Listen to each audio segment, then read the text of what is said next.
a Romanos capítulo 4, versículo 13. Amém?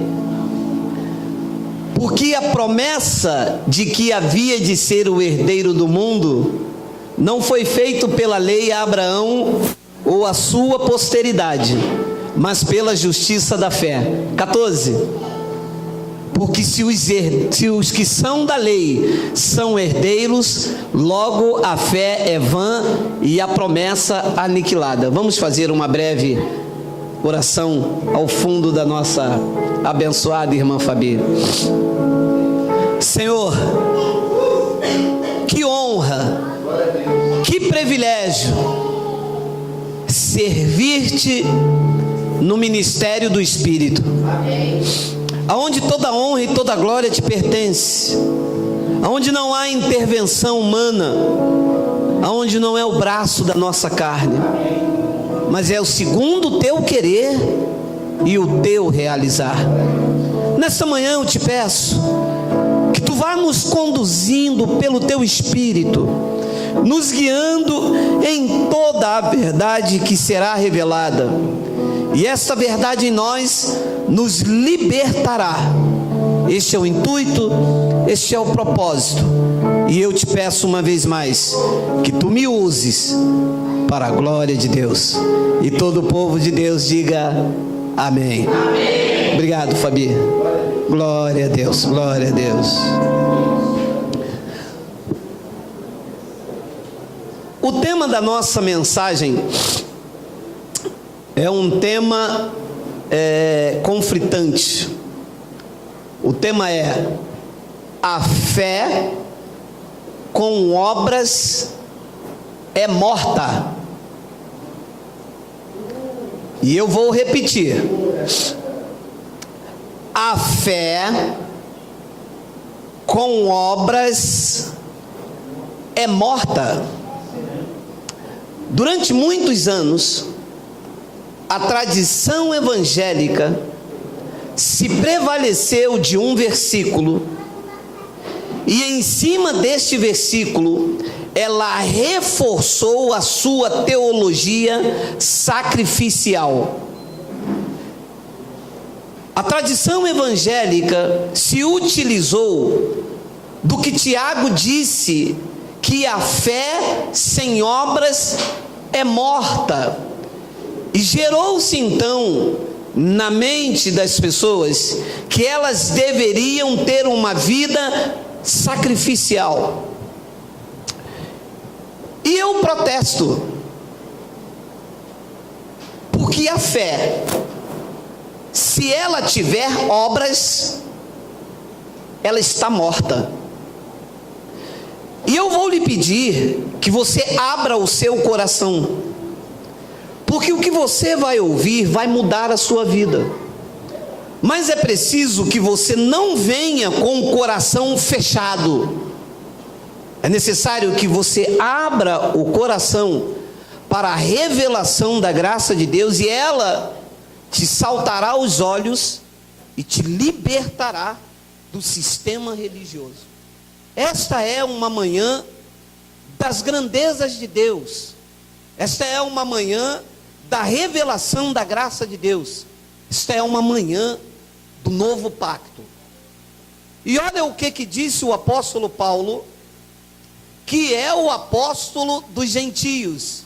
Nós somos os gentios. Coloca para mim o 13, Miguel. Porque a promessa de que havia de ser herdeiro do mundo não foi feita pela lei a Abraão.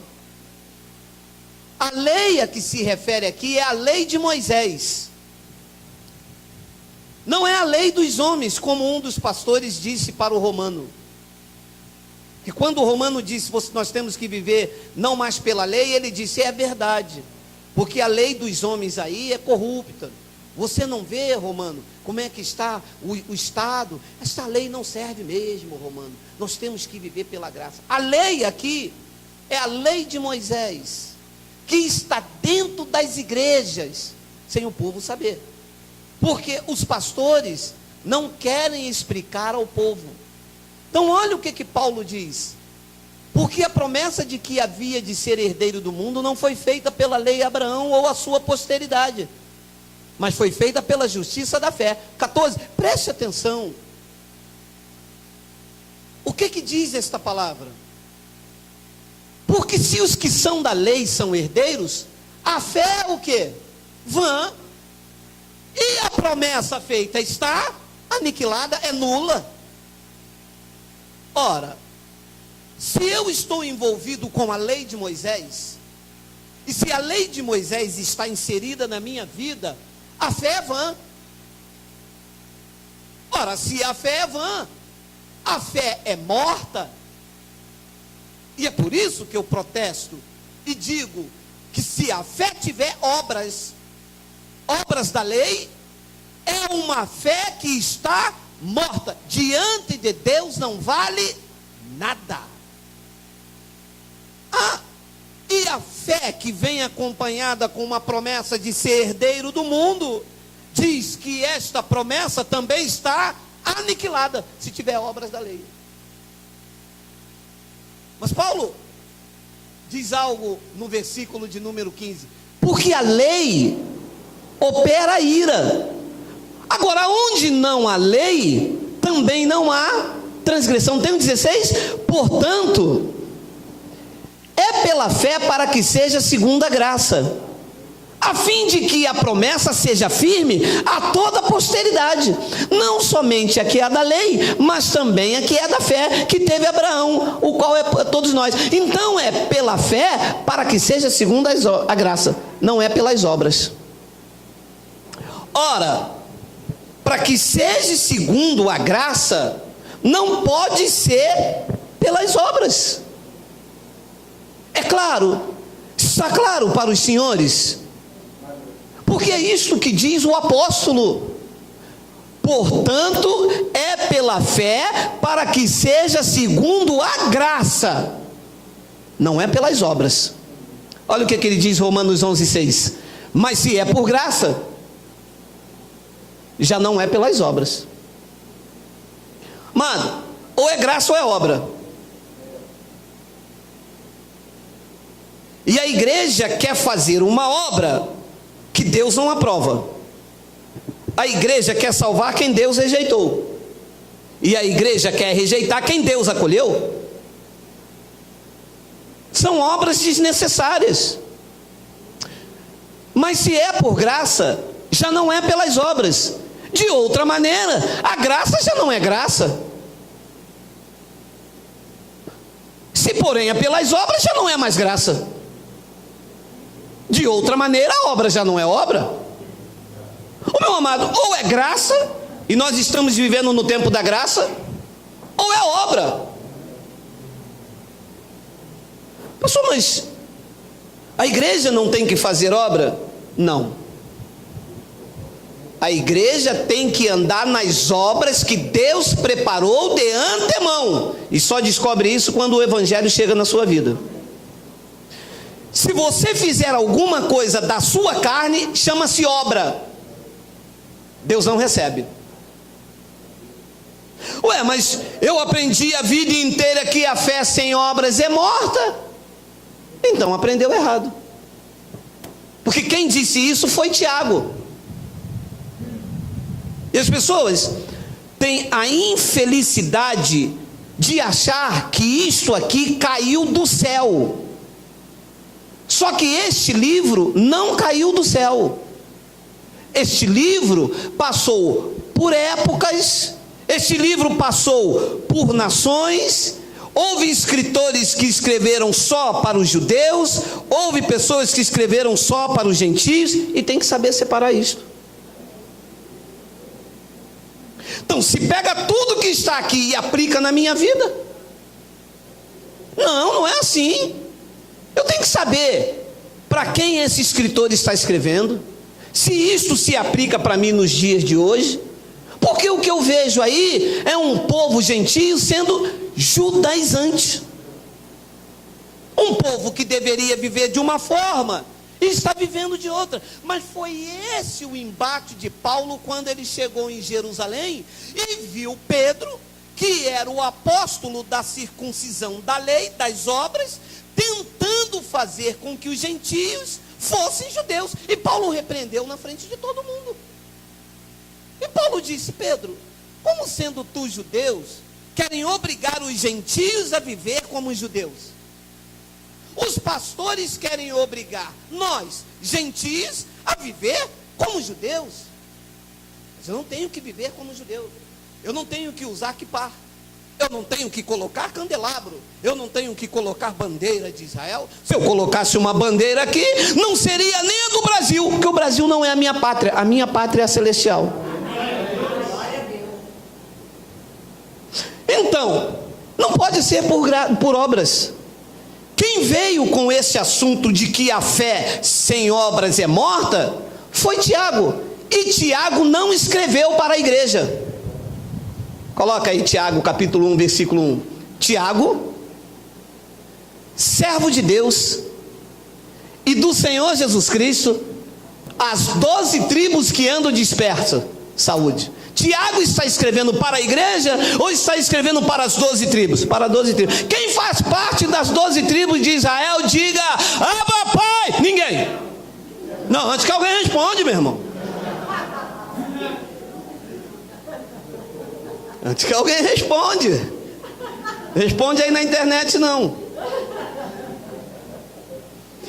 Tiago está escrevendo para as 12 tribos que estavam dispersas.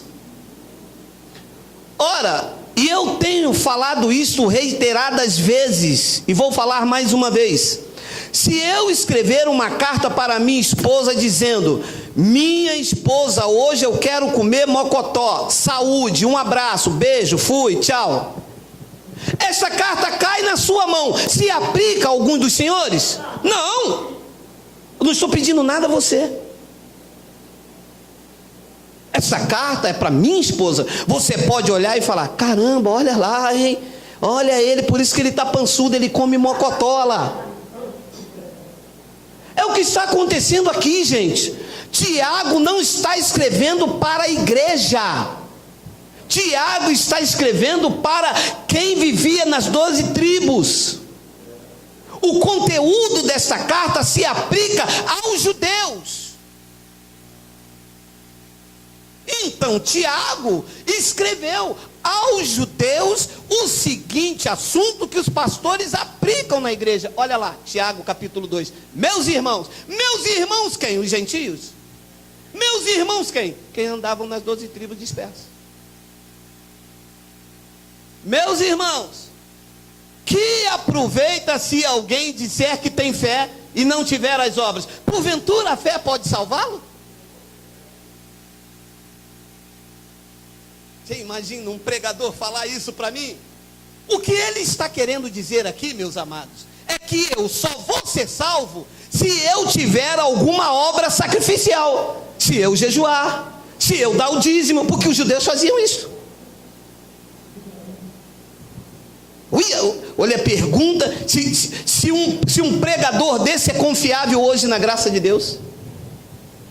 Meus irmãos, que aproveita se alguém disser que tem fé e não tiver obras, porventura a fé pode salvá-lo? Eu vou responder com Paulo, coloca lá. Porque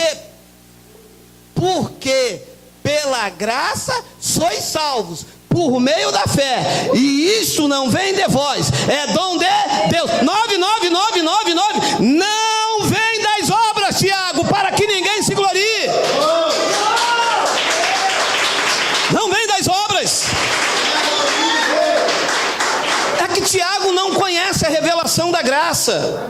A graça foi revelada a Paulo, levada ao terceiro céus para nós os gentios, que não vivemos mais de obras meritórias. Não é o meu braço, não é o meu jejum, não é o meu dízimo, não é o meu sacrifício, não é a minha busca no monte, não é a minha busca de consagração. É Jesus, é Jesus, é Jesus, é Jesus, é pela graça. É pelo favor imerecido. Glória a Deus. Graça é favor imerecido. Se eu faço, Ele está em dívida comigo. É isso que o sistema ensina. Você tem que buscar mais a Deus, você tem que fazer um voto, você tem que fazer isto. Isso é um espírito de barganha quebrado na cruz por Ele. Esse espírito de barganha que está dentro da igreja, judaizando a igreja. Não, olha, se você fizer, Deus faz. E vem então a mensagem, sabe, bom time da igreja: faça a sua parte, que Ele fará dele. Ele disse: não, eu não divido a minha glória. As conquistas não são 50% sua e 50% minha. As conquistas são minhas. Eu apresentei o meu corpo como um único sacrifício. Eu lavei a igreja com o lavar regenerador do Espírito Santo. Eu salvei, eu justifiquei. Eu sou o Senhor da igreja. É pela graça, diga Abba,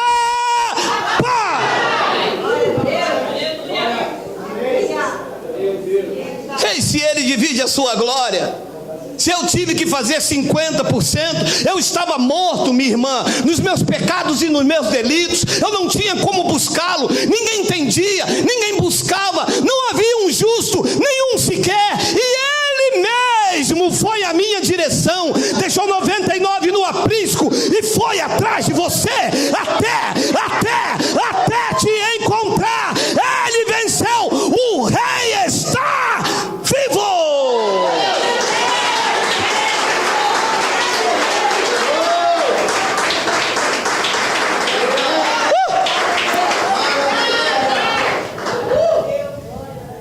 Que vocês vão me dizer, meus irmãos? Pregou o Tiago.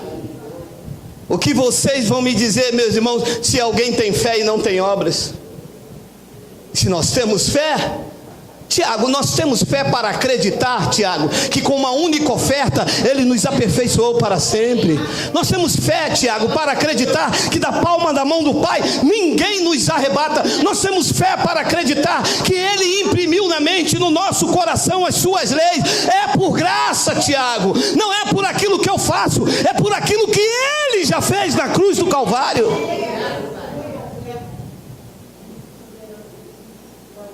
Não vem das obras para que ninguém se glorie. Se tiver obra, tem glória humana.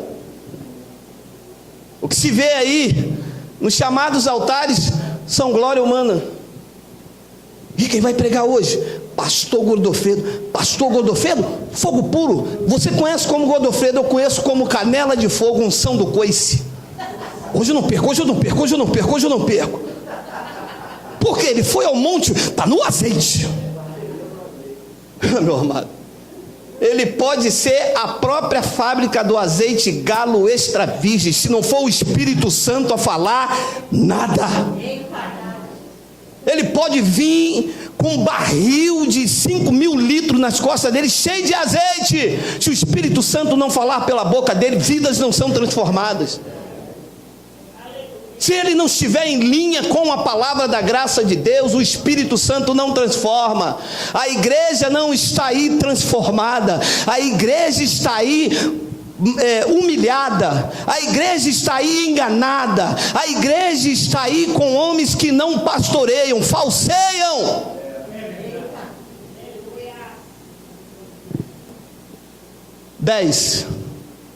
Porque somos feituras suas, criados em Cristo Jesus para as boas obras que o pastor mandou fazer, que o pastor mandou eu fazer, as quais Deus preparou para que andássemos nela. E esta aqui é uma. Esta é uma das obras da graça, não é minha. Não estou aqui para mandar você fazer isso, mandar fazer aquilo. É o Espírito que testifica em você. É o Espírito que sabe, que mostra, que apacenta, que guia. Você vê a expressão? Meu amado, essa expressão de Tiago, volta para mim, por favor, com toda educação. Bota lá o que esse homem teve. Claro, não disse a nós, né? Então há de se considerar que ele estava pregando para um povo que vivia mesmo das obras da lei. Mas se mistura isso nas igrejas hoje. Olha a pergunta que esse cara fez. Mas, meus irmãos, que aproveita se alguém disser que tem fé e não tiver as obras?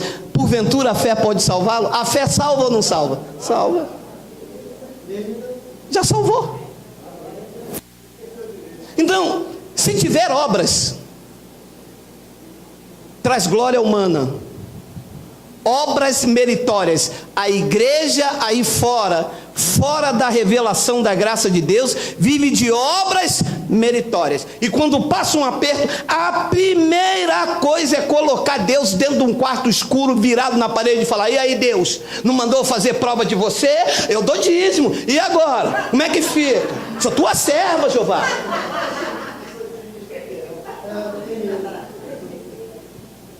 Se pudessem ouvir a voz de Deus, Deus disse: eu não mandei você dar dízimo, quem mandou foi o pastor.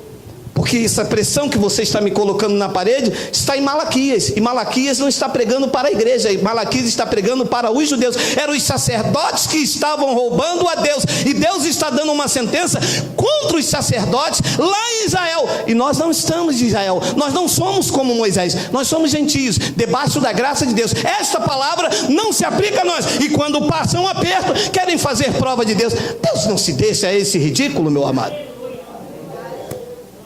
Você acredita que o Criador dos céus e da terra vai deixar o homem, colocá-lo de frente na parede? Meu amado, eu já coloquei Deus com o dedo em rice quando eu estava debaixo dessa loucura que está aí fora. Eu dei o dízimo, eu quero ver o que o Senhor vai fazer. Eu sou teu servo, terra de Cantarábia. E às vezes eu mudava a voz para dar uma expressão, né? Senhor, oh meu Pai. O trono é quem está falando aí?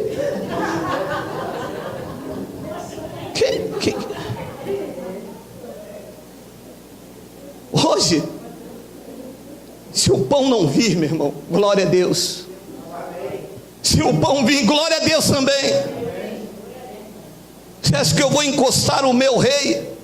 Você acha que eu vou encostar o meu Redentor? Você acha que vou encostar na parede aquele que me ama, que deu a vida por mim?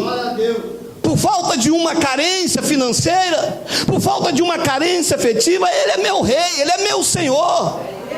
O apóstolo Paulo traz uma revelação à igreja de Roma, que está imprimida na minha mente, no meu coração, como revelação para este pacto. Quem és tu, homem, para discutires com Deus? Porventura coisa formada pode falar com o que o fez, porque me fizeste assim? Ele é rei, meu irmão, Ele é Senhor, Ele é soberano. Mas a igreja não aceita por causa das obras meritórias. Porque fez, acha que Deus tem obrigação de fazer. Minha irmã, você não fez a campanha, você não fez certinho, você não fez o teu voto direitinho, Deus tem que responder você, minha irmã. Por causa das obras meritórias. Porque fez alguma coisa, acha que Deus tem que responder. Agora leia comigo, Tito. Não é pelas obras de justiça que houvéssemos feito, mas segundo a sua misericórdia, Ele nos salvou pela lavagem da regeneração e da renovação do Espírito Santo. Olha, esta palavra aqui já desmonta. Não é pelas obras de justiça que houvéssemos feito. Meu filho está no presídio, fiz um jejum aí. Minha irmã, pode ficar tranquila. Deus vai mandar um anjo, vai tirar, vai tirar o processo dele do último. Deus vai colocar aqui e vai cancelar, porque eu jejuei e eu sou vaso de honra. Então Deus é injusto, porque Ele foi lá, estrupou, Ele foi lá, matou. Aquela família vai ser penalizada, porque você cometeu com você uma obra aí, e Deus então vai ser injusto com essa família, e vai tirar ele, e vai livrar. E porque você, meu amado, isto é obra meritória. E Ele está dizendo, não foi pelas obras de justiça que houvéssemos feito, mas segundo a sua misericórdia, Ele nos salvará. Salvou ou não salvou? Diga, estamos salvos. Nos salvou pela lavagem da regeneração e da renovação do culto da igreja X. A renovação, meu irmão, é do Espírito Santo. Grande culto de renovação. Não existe isso. Não existe. A renovação que aconteceu na sua vida não pode ser dividida com o homem. Pastor, eu estou renovado. O pastor botou a mão sobre mim. Pastor, mas eu já saí, pastor. A renovação que aconteceu na sua vida, ouça, homem, mulher, avó, filhos, netos, a renovação que aconteceu, entende, minha irmã, foi do Espírito Santo na sua vida. Não tem glória humana, não tem lugar para homem. Ele não deixou espaço para o homem. Sempre foi ele. Ele não recebe. Isso é glória humana, isso é obra meritória. E ele diz claramente no versículo 6, olha lá, coloca o 6 por favor, que abundantemente ele derramou sobre nós por Jesus Cristo. Abundantemente ele derramou sobre nós por Jesus Cristo, nosso Salvador. 7, para que sendo justificado pela obra, sendo justificado pela graça, sejamos feito gafanhoto, pó da terra, miserável, o preto velho. Diga, eu fui feito herdeiro de Deus. Não foi por obras, não foi pelo teu sacrifício, não foi pelo teu jejum, não foi pela campanha do pastor Manassés, não foi pela campanha do pastor Levi, não foi pela campanha do pastor José, não foi pela campanha de Moisés, foi pela graça, foi pela graça, foi pela graça, foi pela graça.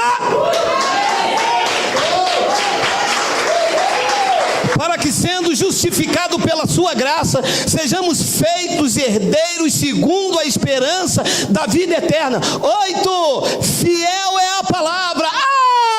Se os crentes soubessem disso. Fiel é a palavra, e eu estou preso a ela, amarrado a ela. Quem me salvou, quem me libertou, quem me justificou, não foi um culto de libertação, não foi a oração de um homem, não foi o joelho da missionária. Quem me justificou foi a bendita graça do Senhor Jesus Cristo, que me colocou de pé diante da vida e dos homens. Diga, Abba, Pai. Aleluia. Se é fiel, meu amado. Fiel é a palavra, e isto quero que deveras afirmes. Para os que creem em Deus, procurem aplicar-se às boas obras. Não são obras más, não são obras da lei, não são obras mortas, não são obras meritórias, obras, boas obras. Essas coisas são boas e proveitosas aos homens, para os que creem em Deus. Boas obras são as obras que Deus preparou de antemão, que nós estamos andando nela. Essas não são obras mortas. Sabe o que a igreja diz? Faz um jejum para você ter mais intimidade com Deus. Mas Ele já mora em mim. Ora, quem mora em mim já está num nível de intimidade sobrenatural, porque quem mora em mim não me visita. Senhor, visita o teu servo. Ora, se eu moro nele, eu não preciso visitá-lo. Ora, o grau de relação de intimidade está plena. Já pensou alguém chamar ali no portão? Bispa Jaque, oi, visita o teu marido. Eu visito, se ele mora comigo aqui, como é que eu vou visitar ele?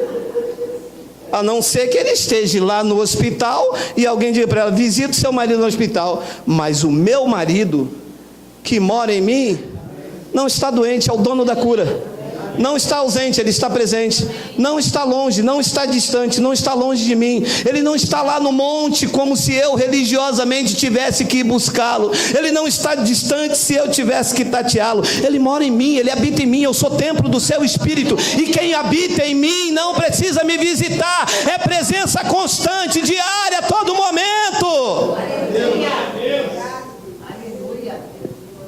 Hebreus 9:13 diz isso, olha só. Porque se o sangue dos touros e do bodes e a cinza de uma novilha esparzida sobre os imundos os santifica quanto à purificação da carne, segura aí, olha como era o tempo das obras da lei. O homem pecava, e o sangue de touros e de bodes o purificavam. Quando Jesus, nos dias de sua carne, fazia uma cura, e ele fazia pela fé. Lembra? Quando uma mulher foi curada do fluxo de sangue, ele perguntou aos discípulos, sabendo, né? Quem me tocou? Ele estava querendo quebrar esta paranoia de precisa alguém tocar. Porque a igreja acredita que o pastor tem que botar a mão, tem que ungir a chave, tem que consagrar o pastor. Meu irmão, o pastor tocar a mão na chave do meu carro é assaltado ali na esquina.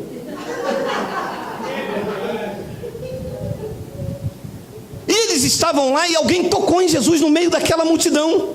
Ele querendo quebrar esta paranoia da obra meritória, ele disse, alguém me tocou. E Pedro disse, como alguém te tocou? A multidão está aí, todo mundo, claro, te tocou. Ele, não, vocês estão no empurra, numa carnalidade, num toque, me pega e não pega. O toque que eu recebi foi o toque pela fé. Alguém me tocou, e eu sei disso, porque de mim saiu virtude, poder. Glória a Deus. E ele olhou então, a mulher estava ali, cônscia do que tinha feito, um toque pela fé, porque há dias antes ela via falando, se eu tão somente tocar nele, eu não preciso de levantar um copo de água, eu não preciso carregar uma fita, eu não preciso ficar, eu não preciso desses mantras, eu preciso apenas dar um toque. E diz que quando ela deu um toque, ele olhou a mulher trêmula, ele disse, mulher, não fui eu não quero glória, eu ainda estou em carne, glória é para o que virá depois de mim, ele me glorificará, mas vai, porque a tua fé te salvou, porque não é por obras, é pela fé. Você pode bater a cabeça aqui, ficar com fome de hoje até o próximo domingo, não acontece nada. Você pode levantar aqui e falar, eu sou um herdeiro, o céu move a teu favor, porque isto é andar numa atitude de fé.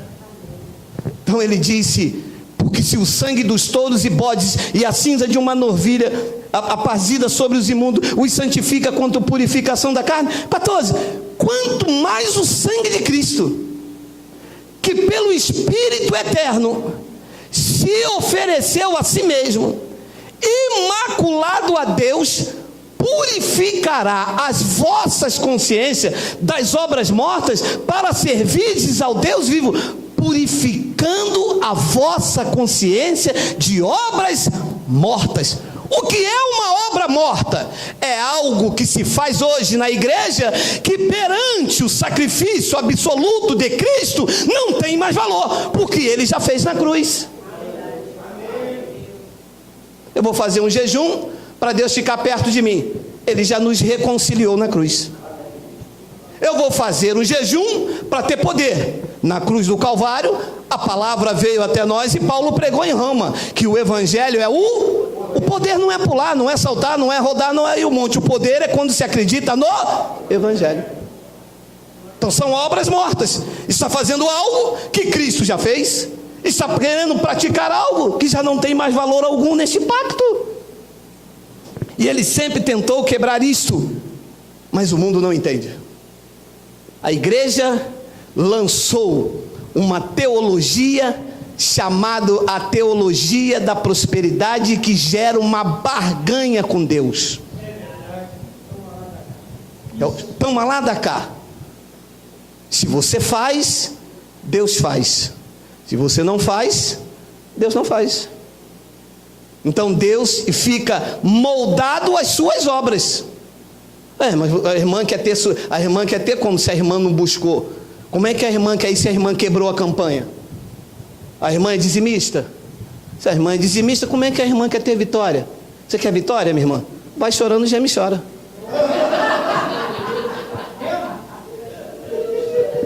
Não é isso? Olha o que disse Jó. Olha essa bomba. Olhem essa bomba. Quem primeiro me deu para que eu haja de retribuir-lhe? Pois o que está debaixo de todos os céus é meu, diz o Senhor. Isso quebra o espírito de barganha. Acabou. Quem primeiro deu a Deus? Não. Eu semeei, né? Eu dei, né? Deus tem que fazer, né? Já era. E você sabe por que Deus não aceitou a oferta de Caim? Porque Caim deu do que já era de Deus. Caim não estava dando nada, estava debaixo de uma obra meritória, estava dando do fruto da terra, e a terra é do Senhor. Ele se alegrou da oferta de Abel, que Abel pegou amor pelos bichos que Deus deu a Abel para cuidar. Abel tirou do que Deus deixou para cuidar. Ele tinha amor, ele tinha cuidado, ele tinha zelo, ele tinha graça. Aquilo doía em Abel, ter que tirar uma lã para entregar a Deus. Doía nele primeiro, e este sentimento incomoda o coração do pai. Caim estava dando daquilo que já pertencia, não tinha amor, não tinha cuidado, não tinha zelo, que quem cuidava, quem lavrava a terra era o próprio Deus. E Deus está dizendo pela boca de Jó: quem primeiro me deu? Quem aqui, eu quero que alguém me diga, quem aqui primeiro deu a Deus? Se todos vocês estavam mortos e delitos nos vossos pecados. Quem foi que quando estava na prostituição, quem foi que quando estava lá no mundo, nas drogas, no álcool, quem? Aponte-me um justo, quem? Não há um sequer. Quem primeiro deu a ele para que eu haja de retribuir? Deus está dizendo: a quem eu estou devendo? A quem? Eu estou devendo a quem aqui, hein? Aí o pastor, né, disse assim: aquele lá, ó, que fez o voto da prosperidade, até hoje o Senhor não abençoou. Isso aqui purifica as nossas consciências de obras mortas. A partir de hoje, não adianta você fazer nada, porque Ele já fez tudo, e Ele quer que você acredite naquilo que Ele fez, e fez bem feito. Quer que você confesse o Evangelho, quer que você viva uma vida de fé na conquista da cruz, de fé no que o Evangelho diz a teu respeito, de fé naquilo que o Pai já preparou para você. Isso é uma vida de fé, não é uma vida de sacrifício. Deus não recebe sacrifício humano. Espera aí, pastor, Deus não quer o meu sacrifício? Entrei na igreja errada. Não recebe. Ué, mas como é que Abraão deu o sacrifício? Mas Deus não concluiu. Abraão voltou com o seu sacrifício. A igreja pede o teu sacrifício, e o sacrifício fica lá. E depois vira viagem, vira jantares, viram orgia para os pastores se deleitarem como nódias nos seus banquetes à plena luz do dia. Deus não recebe sacrifício de homens. E eu vou provar. Coloca aí Oséias 6,6. Porque eu quero a misericórdia e não sacrifício. Deus quer o conhecimento de Deus mais do que os holocaustos. Eles fizeram diferente. Eles estão dando ao povo sacrifício e conhecimento zero. A palavra é clara, meu irmão. Porque eu quero a misericórdia e não o sacrifício. Diga: Deus não quer sacrifício. Mateus 9,13. Ide, porém, e aprendei o que significa misericórdia quero, e não o sacrifício, porque eu não vim chamar os justos, mas os pecadores ao arrependimento. O justo quer viver das suas obras, os justificados vivem da graça. Ide, porém, e aprendei o que significa misericórdia, quer e não o sacrifício. Os pastores estão vivendo do sacrifício das ovelhas. Manda o pastor acordar 5 horas da manhã para trabalhar? Não, eles querem viver da obra. Só que hoje nós estamos vivendo que aqui pastor não vive da obra, porque aqui também não se vive da obra, aqui se vive da fé. Manda o pastor ele viver da fé. Manda ele vir aqui pregar para a gente aqui. Manda ele vir aqui viver apenas da fé.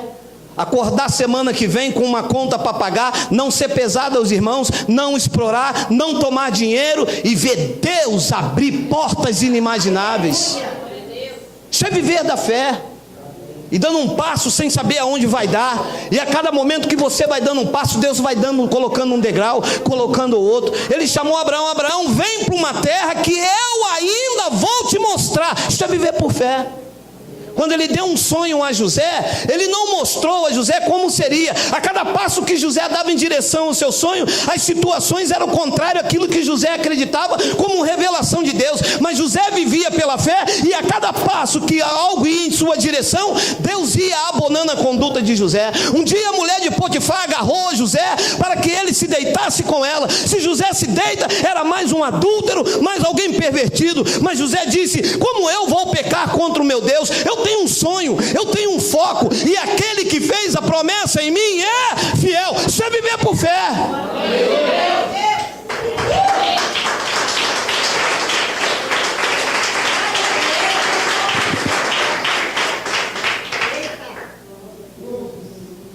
Eu quero te mostrar uma passagem, e eu vou terminar nela. Hoje tem mocotó. Eu quero te mostrar, com os teus olhos iluminados, como é viver das obras e viver pela fé. Lucas capítulo 7, pode ir. Lucas 7:1. E depois de concluir todos esses discursos perante o povo, Jesus de Nazaré entrou em Cafarnaum. Ele tinha feito um grande discurso, e ele entra então na cidade de Cafarnaum. Olha só o que vai acontecer aqui.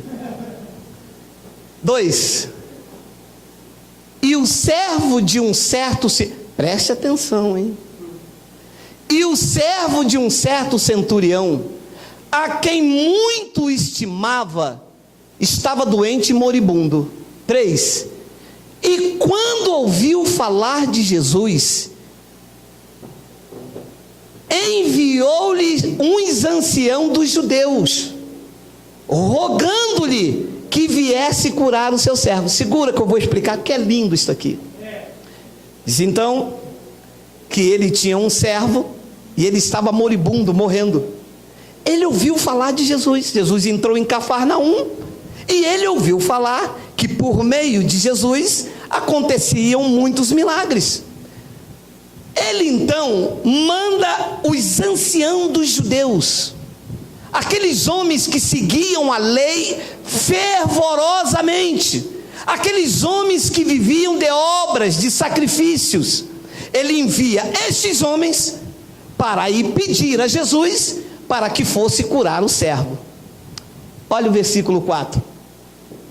E chegando eles junto de Jesus, rogaram-lhe muito, dizendo: é digno de que lhe concedas isto, obras meritórias. Olha, eu vou concluir o 5. 5. Porque ama a nossa nação, e ele mesmo nos edificou a sinagoga. Quando ele envia os anciãos para ir a Jesus, os primeiros pedidos que eles foram fazer a Jesus é apontar o que o homem fez, as obras dele, dizendo: Jesus, tu tem que ir lá curar o filho dele, porque ele é digno que tu faça isso. Olha, ele ama a nossa nação. Olha o interesse. Ele mesmo edificou as nossas sinagogas. Volta 4. E ele é digno de que tu lhe concedas isso. Dignidade humana, obras meritórias. estavam querendo que Jesus fizesse um milagre, não por aquilo que Jesus podia fazer, mas por aquilo que aquele homem fazia por eles. E não é assim, porque não é por obras, é por graça, é pelo favor imerecido. Estavam apontando o que o homem faz, mas não é o que o homem faz, é o que Cristo fez. 5, 6, já li o 6. E foi Jesus com eles, mas quando estava perto da casa, o centurião enviou-lhe uns amigos. Pronto, me deu um estalo. Ele mudou de mensagem. Ele mandou os anciãos com obras meritórias. Mas Jesus estava longe da sua casa. Jesus estava longe do seu coração. Jesus estava longe da sua vida. Mas diz que quando Jesus estava perto da casa, ele tira os anciãos e manda os amigos. Quando Jesus chega perto da casa, a mensagem tem que mudar. A soberba tem que cair por terra. O orgulho tem que sair. As obras meritórias perdem o valor. A dignidade humana é nula. Quando Jesus se aproxima da nossa casa, da nossa vida e do nosso coração, quem tem que ir não são os anciões, não são os judeus, não é a lei, são os amigos, são os que vivem em graça, são os que têm a revelação, são aqueles que conhecem o pacto da graça de Deus. E diz que quando Jesus estava perto da casa, ele enviou-lhe o centurião, os amigos, dizendo: Senhor, já muda. A confissão é outra. Não te incomodes, porque eu não sou digno. Oi, os judeus disseram que era. Mas Jesus estava longe da casa. Jesus estava longe da vida. Jesus estava distante daquela convivência. Quando Jesus ia se aproximando, o coração tem que arder. Quando Jesus entrou na minha vida, a glória humana saiu, a soberba saiu, o título saiu, o status saiu, a pompa saiu. Eu desapareci e Ele cresceu na minha vida. Não, quem tem que pregar é o pastor Geraldo. Eu tenho que pregar porque eu fiz teologia. Eu tenho que pregar porque eu sou pastor presidente. Eu tenho que pregar porque eu sou o cara. Eu tenho.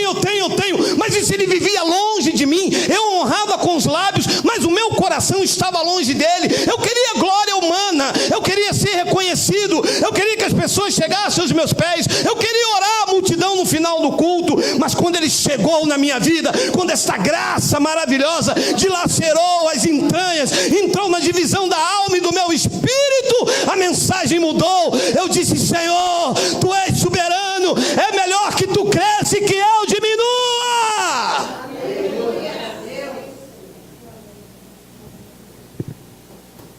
E foi Jesus com eles. Mas quando ele já estava perto da casa, enviou-lhe o centurião e os amigos, dizendo: Senhor, não te incomodes, porque eu não sou digno de que entres debaixo do meu telhado. Você entende a mensagem da graça? Você está ouvindo Deus falar com você? Você está entendendo que nós não temos dignidade, não temos obra meritória? Você está entendendo que não é o que você faz, é o que Ele já fez? Você entende que não é o teu querer, você entende que é o querer e o efetuar dEle. Ele disse: eu não sou digno. Talvez ele podia ter dito: mas eu vim aqui porque eles falaram que você era digno. Não. Eu não sou digno. O meu coração arde, a tua presença me incomoda. A tua presença me constrange a me reduzir. A tua presença me constrange ao meu ser insignificante. Depois ele continua no versículo 7: e por isso nem ainda me julguei digno de ir ter contigo. Dize, porém, uma palavra e o meu criado sará. Uma palavra.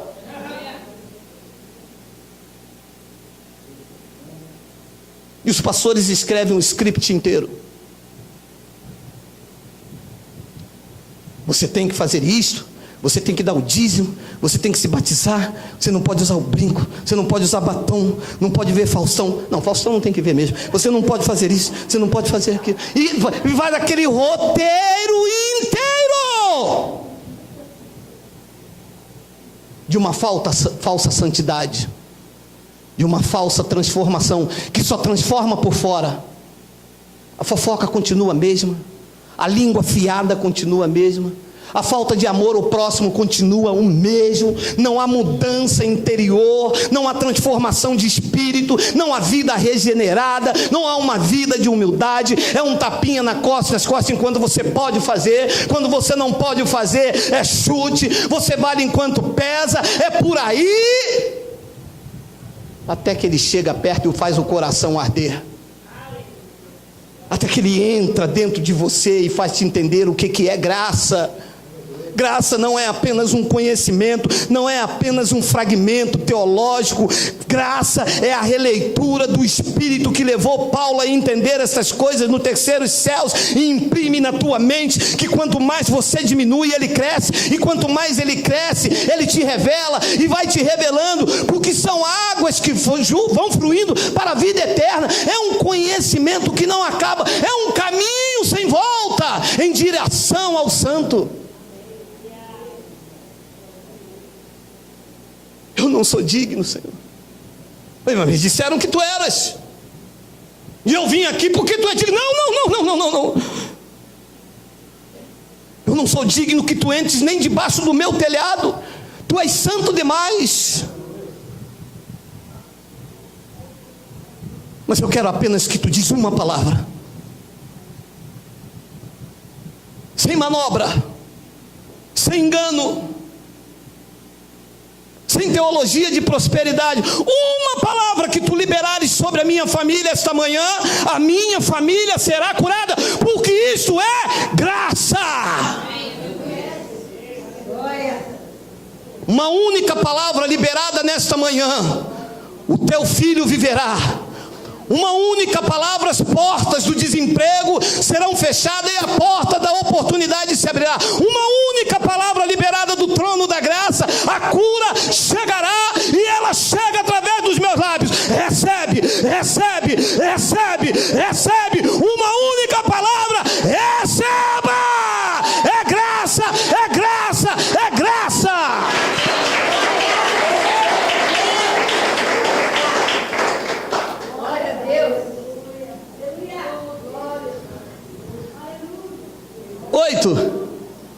Porque eu também sou homem sujeito. Ele vai reconhecendo a soberania, meu amado. Ele descobre que não era nada daquilo que os anciãos estavam falando que ele tinha, que saciaria a alma dele. Ele descobre que a mensagem dos primeiros pregadores, dos anciãos, estavam deturpando a sua sede, a sede de justiça que só Jesus poderia lhe dar. Havia um vazio, e ele acredita que eram os anciãos, que eram os judeus, eram os homens de quipá, eram os homens do pergaminho, eram os homens de terno, eram os púlpitos pastorais. Depois ele descobre que era ele e Deus.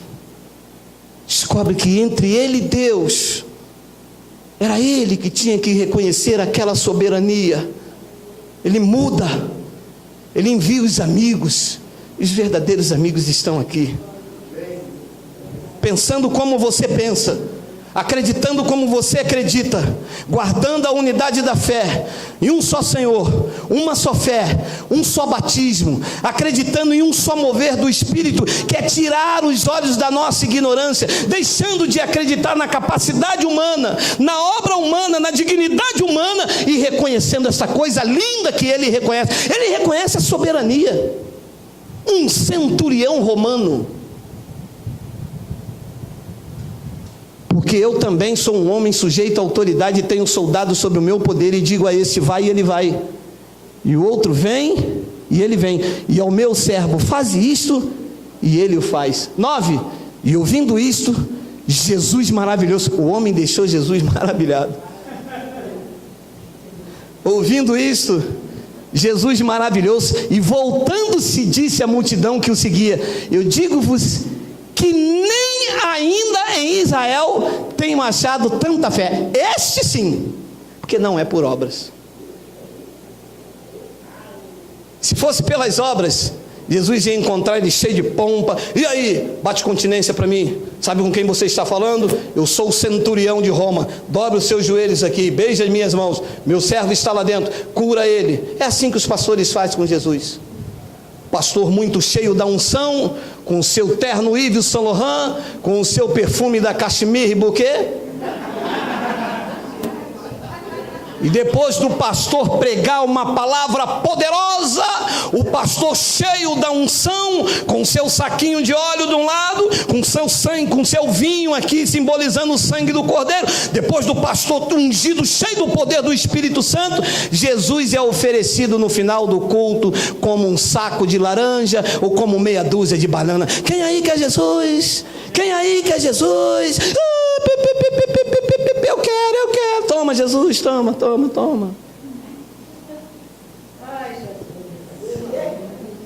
Eu também sou homem sujeito à autoridade, mas sobre a tua autoridade eu me lanço.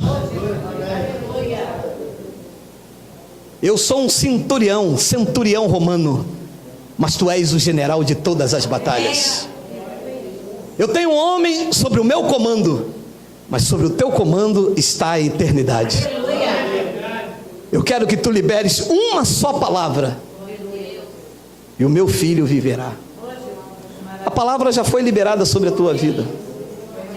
Em todas as coisas, tu és mais do que vencedor. Ainda que tentem te derrubar da posição que Cristo te colocou, eu digo na unção do Espírito Santo sobre a tua vida esta manhã, daí ninguém te derruba. Aquele que colocou de pé te sustentará até o dia de Cristo Jesus. Sabe por quê? Porque não depende de quem quer e nem de quem corre, mas de Deus usar da sua misericórdia. Assim seja. Assim disse o Espírito da graça de Deus. Vamos nos colocar de pé, por favor.